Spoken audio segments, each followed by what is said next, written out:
give or take, of classroom time.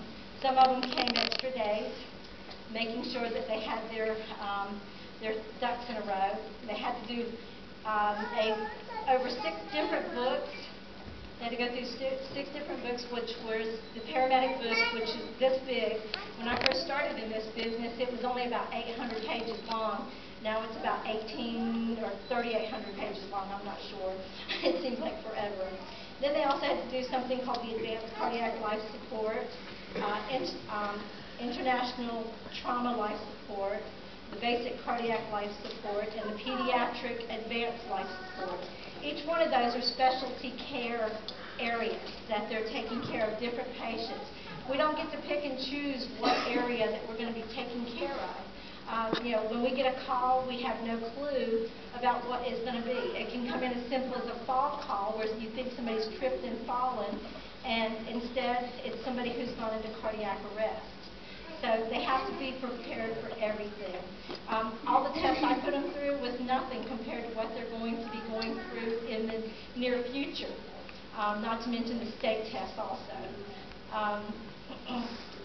They also had to do 300 hours on their own of ride time on the ambulance.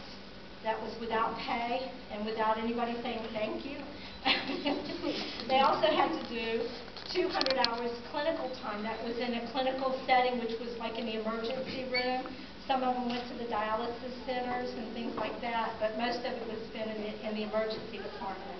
And again, they worked their butts off. They did 16 hours a day, most of them did, when they went. They stood on their feet for the entire 16 hours.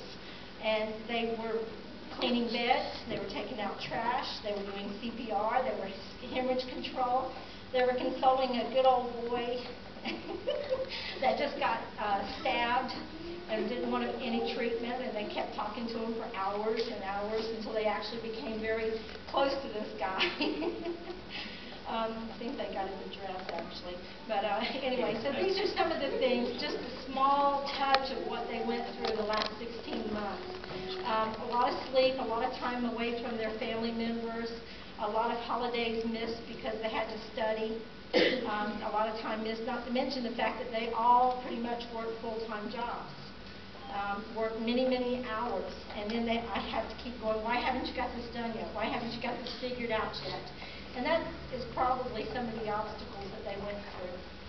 And so just now, I would like everybody to just give them a hand for everything that they've gone through.